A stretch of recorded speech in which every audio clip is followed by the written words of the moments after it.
அகத்தியத்தை. அகத்தியத்தை அருண்சபை கொண்டு அற்புத பெரும் சபை கொண்டு பெருமகா சபை கொண்டு அமர்ந்திருக்கின்ற பெருமிதமான பேராற்றலை பெரும் கருணை வடிவத்தை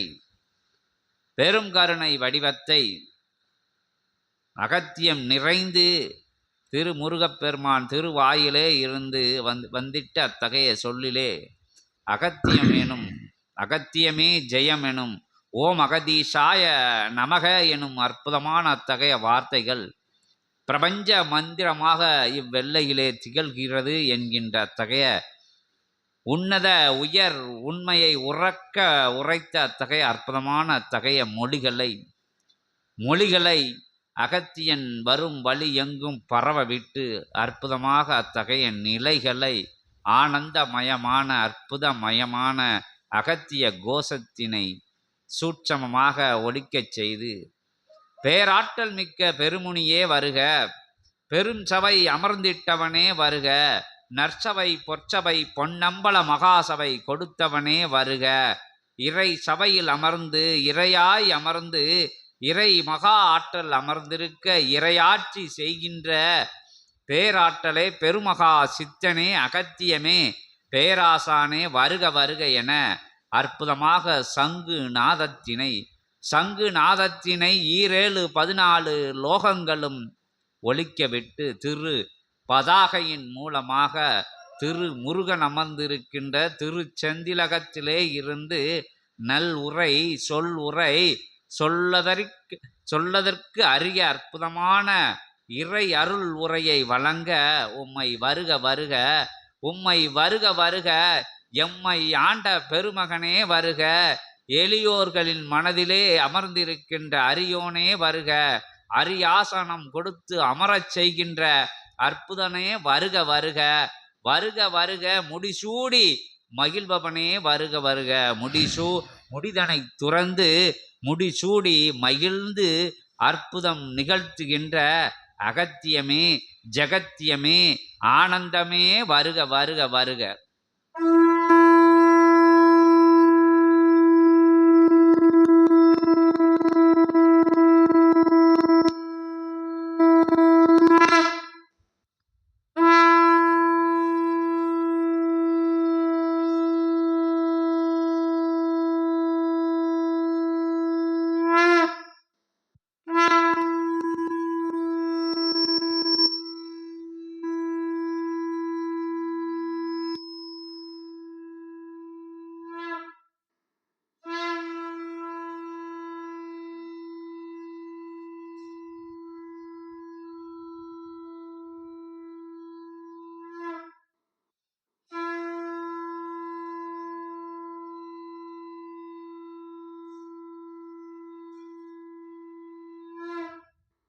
அகதீஷாய நமக ஜெகதீஷாய நமக இன்புற்று வாழ்க. அகத்தியமே ஜெயம், ஆனந்தமே அகத்தியம். அகதீஷாய ஜெகதீஷாய நமோ நமக. அருள்நிறை இறை ஒளியை தன் உரை ஒளியின் மூலம் அற்புதமாக உலகோர்க்கு பறைசாற்றிய ஆற்றலது மிளிர்ந்திருக்க அணுக்கிரகம் தழைத்திருக்க அணுக்கிரகத்தோடு அவரவர்களுடைய நல்வினைகள் மிளிர்ந்திருந்து தீவினைகள் பின்னிற்க ஆற்றலாய் உரைத்திட்ட உரையோடு திருமுருகன் இணைந்து உரைத்த அற்புத திருமகா சிவசபை சிவகூரை தலமதிலே அகத்தியனை அழைத்த திருமுருக சீடனே யாம் அகத்தியன் வந்து அமர்ந்துள்ளோம். அகதீஷாய நமக அகதீஷாய நமக அகதீஷாய நமக. அறுபடை ஆங்காங்கு உள்ளது, ஆனால் ஒருபடை இங்குள்ளது. அது எப்படை? அறுபடைகளிலும் அமர்ந்திருந்த திருமுருகன் ஓர் படையாய் ஒரு நிலை கொண்ட பெரும் நிலையாய் அமர்ந்த மருதமலை நிலைதனை ஒன்றாக்கி அப்படைதனை எல்லாம் ஒரு படையாக்கி அமர்ந்து ஆற்றலது ஆங்காங்கிருந்த அறுபடை ஆற்றலையும் ஒன்றாக மிளிரச் செய்து அற்புதமாய் தன் கை வேலின் மூலம் ஆற்றல் கொண்டு அமர்ந்து சஷ்டி பெருவிழாவின் முதல் நாளில் அறுபடை திரு ஆற்றல் கொண்ட அவ்வேளின் ஆற்றலை ஒன்றாக்கி இங்கிருந்து பிரபஞ்சம் முழுவதும் வேல் பகிர்வு நிலையமாக மாற்றிய திருமுருகனின் திருவடி தொட்டு வணங்கி அகத்தியன் யாம் அனைவருக்கும் நல்லாசிகள் வழங்கி தவம், தியானம், ஞானம், அறிவு, சித்தம், சிவம் இவ்வார்த்தைகள் எல்லாம் எங்கும் காணா அறிவு நிலை வார்த்தைகளாய் அது அத்தகைய வார்த்தைகள் ஊர்ஜிதப்படுத்தப்பட்ட உண்மை நிலையில் உரைக்கும் தளம் இத்தலம் என்று அகத்தியன் யாம் உரைக்கின்றோம். அவரவர்கள் போகிற போக்கில் தன் செவிகளில் கேட்கின்ற அத்தகைய வார்த்தைகள், தன் திருமாய்களில் இருந்து உரைக்கின்ற அத்தகைய வார்த்தைகளை உதிர்த்துவிட்டு அதன் பின் செல்லாது அது ஒரு பக்கம் செல்ல தான் ஒரு பக்கம் சென்று கலியுகத்தில் இகலோகத்தில் நடைபோடுகின்ற இத்தகைய மானிடர்கள் அமர்ந்திருக்கும் கூட்டங்களிலே மானிடர்கள் நடைபோடும் கூடங்களிலே ஆற்றலாய் அமர்ந்திருப்போர் யாவரும், இத்தலமதில் வந்து அமர்ந்திருப்போர் யாவரும் பிரபஞ்ச மகா சபை என்னும் அற்புத சபையினுடைய அடி ஆணி வேர் நிலையாக இருக்கக்கூடிய சிவசபை ஆசானுடைய அதீத தவநிலை பயணம், சிவப்பயணம், சித்த பயணம், ஞான அறிவு பயணம் அதை அடிநிலையில் அடித்தளமிட்டு அடித்தளத்திலிருந்து மேல் எழுப்பப்பட்ட அற்புதமான கலியுக தேவ சித்த சபை, மறுமுறை பிரபஞ்ச மகா அகத்திய வாழை சித்த சபை, இவ் இரு நாமங்களுக்கும் இடையே இருக்கக்கூடிய கோடான கோடி நாமங்களை எல்லாம் சூட்சமமாக உள்வைத்து பிரபஞ்சம் முழுவதும் எட்டுகின்றவாறு ஆற்றலாக அகத்தியன் அனுமதியோடு பறைசாற்றும் நிலை சாதன உதவியோடு ஆற்றல் கொண்டு பிரபஞ்சம் முழுவதும் அத்தகைய நிலைதனை பறைசாற்றிய வண்ணம் இத்தலமதில் இருந்து உரையாடுகின்ற ஞானம், அறிவு, சித்தம், சிவம் என்ற வார்த்தைகள் அனைத்தும் ஊர்ஜிதம் உண்மை என்று தன் செவிமடுக்க கேட்டு அதனை சிந்தையில் வைத்து வந்து அமர்ந்திருக்கின்ற சீடர்கள் கூட்டங்கள் என்பது இது எங்கும் காணா அருள் நிறை கூட்டம். ஒரு சீடன் அமர்ந்திருந்தால் அவனை சுற்றி பல்வேறு சித்தகணங்கள் அமர்ந்திருக்கும் அற்புதமான சபை கூடம் இது. ஆற்றலாய் அவனுக்குள் இருக்கும் ஞான நிலை பரவுகின்ற பொழுது சித்தர்கள் அவனோடு வந்து உறவு கொண்டு அமர்ந்து அவனுக்குள் நூற்றுக்கணக்கான சித்த நிலைகள் பிரிந்து சென்று அமர்ந்து சற்சங்க நிகழ்விலே கலந்து கொள்ளும் அற்புதமான தலம் இத்தலம் என்று அகத்தியன் உரைக்கின்றோம். ஒருவர் அமர்ந்த சபையல்ல இது, பன்னிருவர் அமர்ந்த சபையல்ல. அத்துணை ஆழ்வார்களும் நாயன்மார்களும் சித்தகணங்களும் தேவகணங்களும் சிவகணங்களும் பிரபஞ்சத்தில் இருக்கக்கூடிய அத்துணை நல்கணங்கள் எல்லாம் தேடி வந்து பிரபஞ்ச மகாசபையினுடைய ஆதி கைலாய சிவசூட்சம நூல் என்னும் இந்நூலிலிருந்து உரைக்கின்ற ஒளிநிலை கேட்டு வந்து அமர்ந்து அவரவர்கள் செவிமடுக்க கேட்டு தேவ கானம் பொழிகின்ற அற்புத இச்சபைதனிலே அவரவர்கள் தவத்தில் ஆழ்ந்து நின்று சிவத்தை வணங்கும் சபை இச்சபை என்று சற்சங்க நிகழ்வின் நிதர்சன நிலைதனை அகத்தியன் யாம் உணர்த்தி அற்புதமாக சற்சங்க நிகழ்வு எங்கும் காணா அதி அற்புத அபூர்வ அதிசய நிகழ்வுகள் நடைபெறும் சற்சங்க நிகழ்வு. தமிழின் வல்லமை, தமிழின் வன்மை, தமிழின் தன்மை வடிவம் தன்னை தாங்கி நிற்கும் சற்சங்க நிகழ்வு இது. அகத்தியம் என்றால் தமிழ், தமிழ் என்றால் திருமுருகன், திருமுருகன் என்றால் அகத்தியம், அகத்தியம் என்றால் பிரபஞ்ச மகா சபை என்ற ஒட்டுமொத்த சுழலுக்குள் வந்து அமர்ந்திருக்கும் சஷ்டி பெருவிழா திருப்பிரபஞ்ச கோமாதா பூஜைதனிலே அமர்ந்திருந்த தமிழ் சான்றோர் ஆன்றோர்கள் எல்லாம் அவரவர்கள் சூட்சமாய் உதித்திட்ட ஆசி மொழிகளை தன் செவிகளுக்குள் சூட்சமமாய் பெற்று அகத்திய நாமங்களோடு இணைந்த சூட்சம ஒளிகளின் மூலமாக பெற்று அமர்ந்திருக்கும் சீடர்கள் யாவரும் புண்ணிய நிலை கொண்ட பூர்வ ஜென்ம நிலைப்பாட்டு தொடர்பாளர்கள் என்று அகத்தியன் யாம் நல்லாசி வழங்கி இதுவே அருட்பெரும் ஆற்றல் கொண்ட திருச்சபை ஆதலால் அத்துணை கணங்களும் மண்டல்வனம் பரிவார ஆற்றல் கொண்ட தெய்வங்கள் எல்லாம் வந்து அமர்ந்து ஆற்றலாய் இத்தகைய ஒளிமுறைகளை கேட்டு அவரவர்கள் வழிமுறைகளின் மூலமாக ஆசிகளை வழங்கி செல்லும் சபை என்று அகத்தியன் உரைத்து நல்நிலை பெற்ற இச்சபைதனில் விஸ்வாமித்திரனும் பாம்பாட்டியும் அமர்ந்திருந்து தடுத்தாள்கின்ற அத்தகைய நிலைதனை மேற்கொண்டு வரும் சீடர்கள் யாவருக்குள்ளிருக்கும் வினைகள்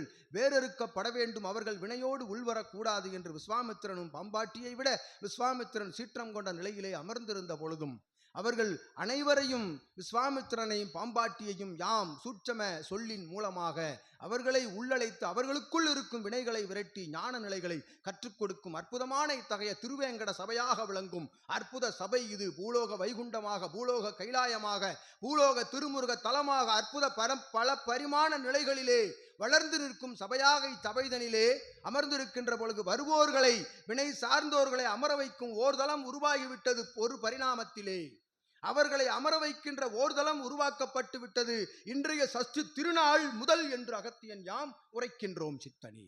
அவர்கள் அமர்ந்திருந்த பொழுதும் அவர்களது வினைநிலைகள் உள்வராது. திருச்சிவகுரை தலமதை தாக்காது, திருச்சபையை தாக்காது. சிவசூட்சம நூலுக்கு எத்தகைய மாண்பு மாசுவும் படாதவாறு அவர்கள் ஓர் பரிணாமத்திலே சூட்சமமாய் அமர வைத்து அழகு பார்க்கும் அச்சபைக்கு தலைமை ஏற்கின்றவன் நந்தி பகவான் அமர்ந்திருந்து தலைமை ஏற்கின்றான் இச்சபையிலே என்று அகத்தியன் யாம் உரைத்து அத்தகைய அற்புதமான நிலைப்பாட்டு பரிணாமங்களை வைத்திருக்கக்கூடிய இச்சபை சூட்சமத்திலே பெரும் மகா பிரபஞ்ச வடிவம் கொண்ட சபையாகும் இது. பிரபஞ்சம் என்ற ஓர் வார்த்தை சிறு வார்த்தையாக இருந்த பொழுதும் அதற்குள் அடங்கி இருக்கக்கூடிய அண்ட சராசர நிலைகளை அவரவர்கள் கணக்கிட்டு கொள்ள வேண்டும்.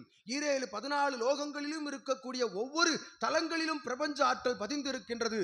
அத்துணை பிரபஞ்ச ஆற்றலை எல்லாம் ஒட்டுமொத்தமாக பெயர்த்தெடுத்து வந்து அமர்ந்திருக்கும் சிவம் அமர்ந்த தலமதிலே அற்புதமான கைலாயமாக மாறிவிட்டபடியால் அத்துணை பிரபஞ்ச ஆற்றலும் ஒன்றாக அமர்ந்திருக்கும் சபை இச்சபை என்று அகத்தியன் யாம் உரைத்து சித்தன் உரைத்தவாறு அத்தகைய அளவீடுகளை கணக்கிட்டுக் கொள்ள வேண்டும். எழுகடல் உண்டவன் என்று கூறுகின்ற பொழுது எழுகடல் மட்டுமல்ல, 14 லோகங்களிலும் உள்ள அத்துணை ஆற்றல்களையும் ஒன்றாக திரட்டி வந்து யாம் அமர வைத்திருக்கும் சபை இச்சபை என்று அகத்தியன் உரைக்கின்றோம். இச்சபைதனிலே தண்ட கமண்டலங்களை ஏந்தி வருகின்ற சித்தர் பெருமக்கள் இச்சபை எங்குள்ளது என்று வினவி வந்து அமர்ந்து தவம் ஏற்றும் சபை. அவர் தவம் ஏற்றி இங்கிருக்கும் பிரபஞ்ச ஆற்றலை பெற்று அவர் ஆற்றலை பிரபஞ்ச மகா சபைக்கு தாரை வார்த்து கொடுத்து அவர் எவருக்காவது ஆசி வழங்கிவிட மாட்டோமா என்று அயர்ந்து காத்து அமர்ந்து தவமிருக்கும் சபையாகும் இச்சபை எம்மோடு என்று அகத்தியன் யாம் உரைக்கின்றோம். சீடனே, ஆற்றல் கொண்டு இச்சபைதனிலே அவரவர்களுக்குள் உள்ளிருக்கும் இரத்த நாளங்களுக்குள் சித்த ஞான அறிவு சென்று சித்தன் உரைத்தவாறு யோக நிலைதனை கற்றுக் கொடுக்கும் சபை. யோக நிலைதனை கற்றுக் கொடுக்கும் சபை. ஒருவன் அவன் இருப்பிடத்தில் இருந்து எழுந்து காடு மலைகளுக்குள் சென்று வனாந்தரங்களுக்குள் சென்று அமர்வது என்பது எளிதான நிலையாகும். தன் நிலைகளை எல்லாம் வெறுத்து அங்கு சென்று அமர்வது எளிதான நிலை. இத்துணை கலியுக நிலைகளையும் தாங்கிக் கொண்டு தன் உறவோர், பெற்றோர், மக்கள், மகவுகள், பேரன், பேத்திகள், உற்றார், உறவினர், நண்பர்கள், சான்றோர், ஆன்றோர், தான் பணி நிற்கும் நிலையங்களில் இருக்கக்கூடிய அத்துணை ஏச்சுக்கள், பேச்சுக்கள், போட்டி, பொறாமைகள், கேலிகள், வாழ்த்துக்கள் அனைத்தையும் யாம் ஏற்றுக்கொண்டு அத்துணை நிலைகளையும் பெருமகா பிரபஞ்ச வடிவமாக அமர்ந்திருக்கின்ற சிவத்தின் திருவடிகளில் சமர்ப்பித்து விட்டு அத்திருவடிகளை இறுக பற்றி கொண்டு இல்லறத்தையும் இறுக பற்றி கொண்டு ஒருவன் அமர்ந்திருக்கின்றானே அவனே மகா முனிவன், பெருமகா முனிவன், பெருமகா துறவி, பெருமகா ஞானி என்று அகத்தியன் யாம் உரைக்கின்றோம். சீடர்களே, அவனே ஞானி, அவனே துறவி. அவனவனுடைய விதிவினையின் பயன்பாட்டுகளால் தன்னுடைய இல்லறத்திலிருந்து பிரிந்து வருவது என்பது அவன் வினை பயன்பாடு.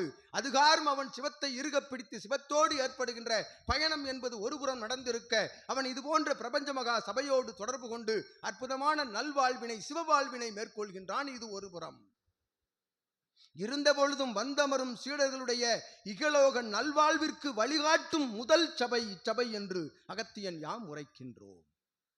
இல்லற வாழ்வில் நல்லறம் கொண்டு அவ்வறத்தினை அறம் நெறி தவறா நிறைதனில் மேற்கொண்டு ஆற்றலாக இச்சபை நோக்கி வந்து அமர்வோன் அத்துணை சகல ஐஸ்வர்ய 16 பேர்களையும் பெற்று இறுதியிலே தான் பெற்ற கடன் வீடு பேறு கடன்தனை அடைக்கும் சபை இச்சபை என்று அகத்தியன் யாம் நல்லுரை உரைத்து நல்லாசி உரைத்து வந்தமர்ந்தோர் சீடர்கள் ஆற்றலாக முன்றைய நாள் அதற்கு முன்றைய நாள் சித்தினுடைய சொல் கேட்டு வந்து அமர்ந்து ஆற்றலாக அமர்ந்திருந்த தவநிலைகள் மேற்கொண்டு தவத்திற்குள் இத்தகைய பிரபஞ்ச மகா சபையினுடைய ஆற்றல்களை கண்டு ஆற்றலுக்குள் தனக்கு இருக்கக்கூடிய வினைகள் வேறிருக்கின்ற சூட்சம நிலைகள் கண்டு வந்து அமர்ந்திருக்கின்ற அத்துணை சீடர்களுக்கும் யாம் அகத்தியன் நல்லாசி வழங்கி பிரத்யேகமாக சிவசபை சீடர்கள் என்றுரைத்த பொழுதே கலியுக தேவ சித்த சபை பிரபஞ்ச மகா அகத்திய வாழை சித்த சபையினுடைய சீடர்கள் என்று உரைத்த பொழுதே அவர்களையெல்லாம் இருகரம் கூப்பி வணங்கி நிற்கக்கூடிய அற்புதமான திருக்காலங்கள்